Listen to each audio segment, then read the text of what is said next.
Maybe movie.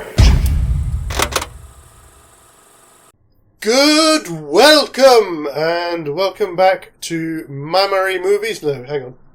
What now? Drippy Wax. It's fine, it's dripping on this. Oh no! It's okay, it's The dripping. Drippy Wax. Oh no, the attack of the Drippy Wax. That's not good. That's how exciting things get here in Delirium. It is November, although we do still appear to be in Spooktown. Yes, indeed we do. What can we do? Welcome back, my name is Max. Oh, I'm Sam. How you doing? And we are here for another month of making theoretical movies. Just one more. Just one more. And we have beer. Beer. And before we begin, we have the most important business of all, and that is the results of last month's viewers' poll. Oh, goodness me, I got carried away. Yes, you're right. If you were with us last month, then you'll know that we were making two theoretical movies. We were mashing up The Thing and The Hateful Eight, which became The Dozen and The Hateful Thing. We ran our poll on all our usual places, so on Patreon, on Instagram, Twitter, or as I've been calling it, Shitter. Well, it's definitely not what it was anymore. No. And also on our community tab on YouTube as well. It was a bit of a low-scoring round this time, but again, that's happens. They happen sometimes. Yes. So looking at the votes from ourselves who were directly involved with it, so Sam and I both voted for The Dozen. I did hear from Dean from Out of the Ether, and he said that he would be voting for The Dozen as well. Oh, so that's 3. Yep. He felt he contributed a bit more to that one. And he liked your idea as well of the bioweapon. He thought that was really cool. Okay. Well, that's not... I think he contributed equally, personally, myself, but that's my thought. Yeah, exactly. From Twitter, we only had 2 votes. Okay, just the 2, but they were both for The Dozen. From the community tab, we only had 1 this time, which was for The Hateful Thing. Oh, okay, so we've got 1 against. Yep, we had 1 on Patreon for The Dozen. Okay, so this is looking pretty one-sided. It is really, because we had 3 on Instagram, 1 for The Hateful Thing and 2 for The Dozen. So 8-2. The Dozen. I keep doing that. It's this one I need to be going to. The Dozen. Not that I can see the cameras. We can't see the cameras. The Dozen is officially our maybe movie. It gets what I've been calling in our posts. It wins the Pumpkin Crown as our 3rd Spooktober maybe movie. And it'll be here with a bit of a fanfare.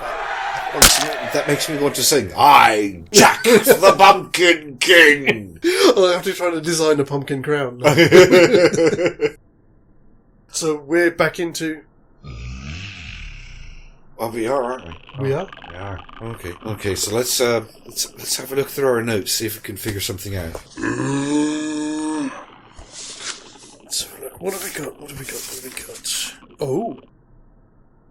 Okay, well, there's one here that I've been rolling around my chops for a while. Okay. And I thought, we've kind of done themed things occasionally here and there. Obviously we did the musical one, we've done our director double bill, we've done our actor double bill. There's a few kind of genres that we haven't kind of stepped into. No, I'm seeing what you're saying. I get what you're driving. I think I get what you're driving at.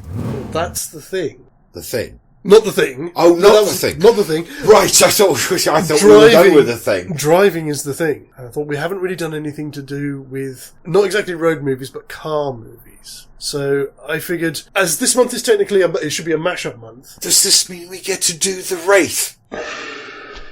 No. I wish we could. We should. There's a good one. I'm so disappointed. No, you can have one.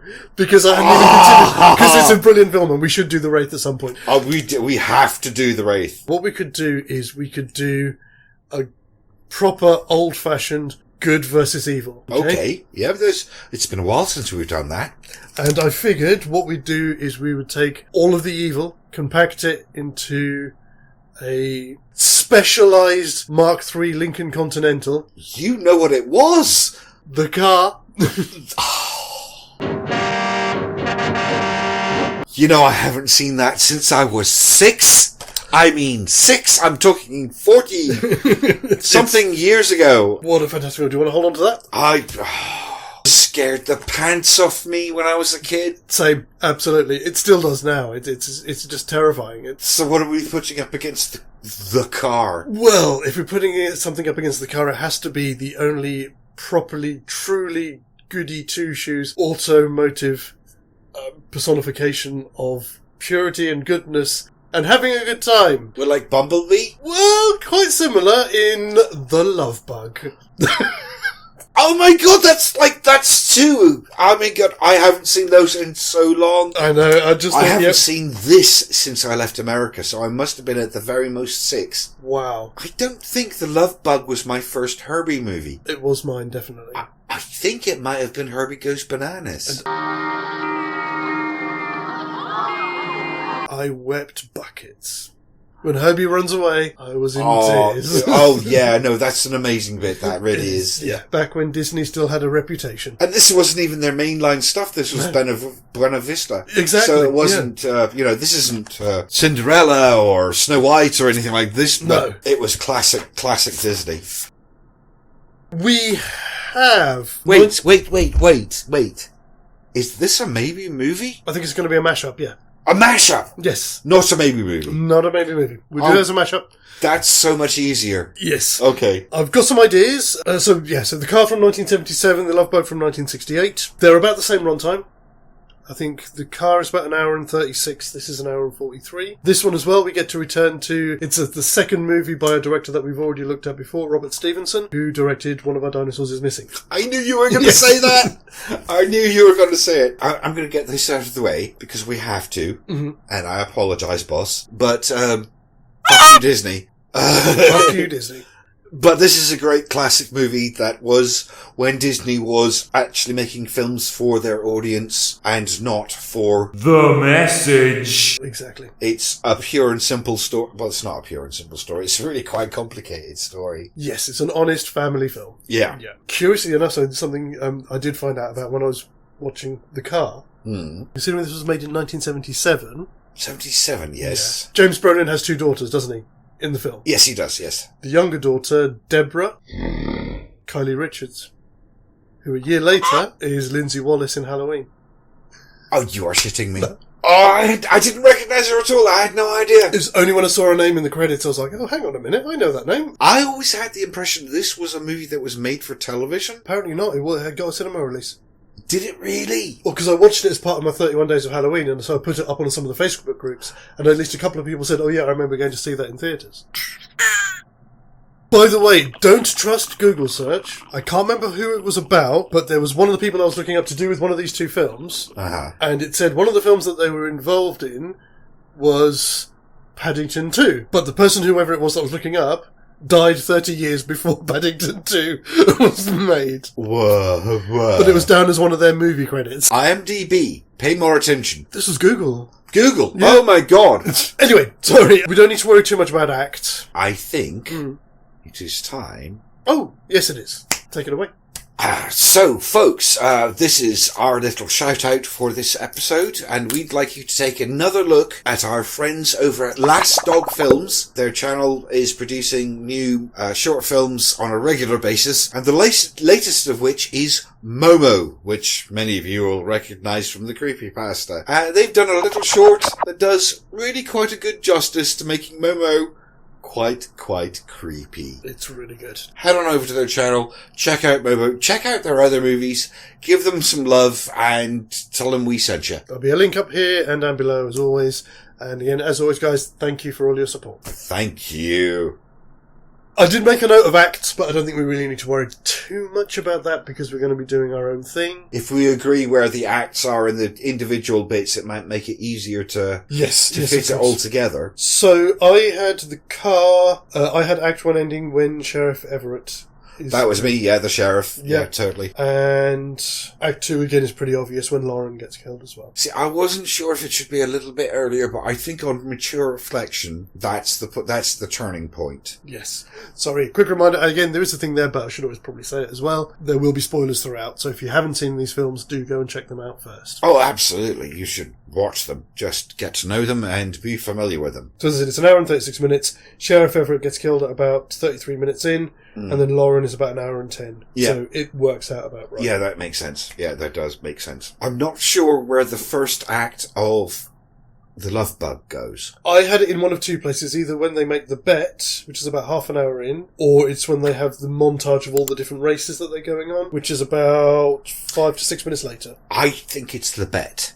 Yeah. Because I was watching it for the first time, literally 40 years, and I didn't realise how long the film was. It's a lot longer, no, it's not longer, it's more involved, there's more happens in it than I realised. At first, I thought the first act should be the end of the date, out on Seabreeze Point. But actually, no, it's when they make the bet, because the bet is I get to own the car, and it's Herbie wanting to be owned, so him making the bet makes Herbie invested. Okay, I'll go with that. For Act 2, see, I'd originally put down when Herbie disappears, but that's only 58 minutes in. Well, especially if we think back to where we set the first and second act and third act for the car. The car's ending is quite brief. It's only about 20 minutes, 15, 20 minutes. Yes, it is, yeah. And I think that's the same. So I think it should be when the race starts. Yes, I think that was the other one that I did have down. Because I couldn't decide whether when it disappears, is it the Golden Gate Bridge, or is it in the start of the race? Neither of these matter for us. No. We are making a new movie. But if we just keep that in mind so we don't go too wildly off course. Of course. That's my thought. Maybe, folks, I'm worrying about it too much. Tell me if I'm right or wrong, or just tell me what you think. I think one of the first things we need to have a look at with this is tone. Tone. Yes. These are very, very opposite tonally. Yes. You've got one that is Disney family movie from the 60s, and you've got another one, you've got a movie that opens with a quote from Anton LaVey. Yes. Yes. For those who are not too familiar, Anton LaVey is the founder of the Church of Satanism. So, depending on your point of view, an interesting guy or a very, very bad man. Yeah. I'm inclined to lean more to the dark side with this. I think to properly have stakes in it. So you want to see Disney make a dark movie? Yeah. How dark? Are we talking properly dark? Let's be fair, the car is fairly bloodless. It is fairly bloodless. It's more in its concept than it is in its execution. But again, looking at the car as well, I'm thinking that we kind of strip away plot armour from pretty much everybody. So anyone is fair game in this film. Absolutely. It has to be. Has to be. Otherwise, we won't be able to capitalise on the vindictiveness of the car. All right. So I'm just trying to think about how we can make this make sense in the beginning of our movie. So maybe the town that James Brolin is the sheriff of, Santa Ynez, is a part of one of the races that the Love Bug is on. That's what I was thinking. He gets involved by passing through the town on the way through. Mm-hmm. He needs to think about it a bit more than that, but that's a good starting point. Yeah, I was thinking something like a cross-state rally that they're on with various stages, and it's one of the towns that they're going to be staying in. Well, that's what the ending race is in the Love Bug. Exactly. To kind of make the most of both films, I think what we might have to do is the first act might be set up stuff. So entering the race, but then flip-flopping between what's happening with the crew with this, starting the race, with the first early appearances of the car. I'm thinking that maybe one of the ways that we make this stick is that this is one of the overnight stops. Yes, absolutely. So they have to stop there. They have to stay and experience what's going on in this town. And that allows us, again, for the start of the film, to throw in some stuff with the car, with people disappearing or being killed. Yeah, so we can build up the tension. We build up the background of the Love Bug, and we build up the background of the car. Yeah. And then slowly bring them together. Yeah. That sounds fine. I mean, there's a lot of playroom in that. That's a great place to start from. Who do we want to keep and who do we want to lose? I'm assuming we want to keep Jim Douglas. Yes. I'd like to keep Tennessee Joe. Or Absolutely. No, Tennessee, all three of them need to stay. Okay, so we're keeping her as well. Absolutely. They all need to stay. Do we want to keep David Tomlinson as well?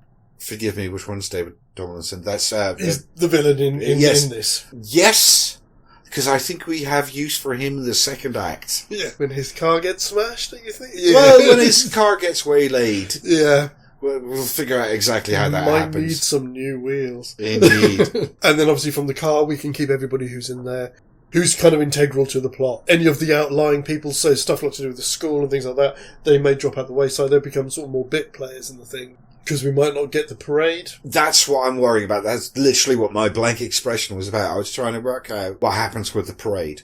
Because it's a seminal scene in the movie. We can still use the parade because it's a parade for the people, because it's a big thing for the town. Oh, they're doing a parade for them as they're coming through? Yeah, for the racers, yeah. Oh. Have a star. Yay. So I think the only other thing then we need to really decide is what we're going to call this thing. Oh. We can't really do the usual thing. The love car doesn't work.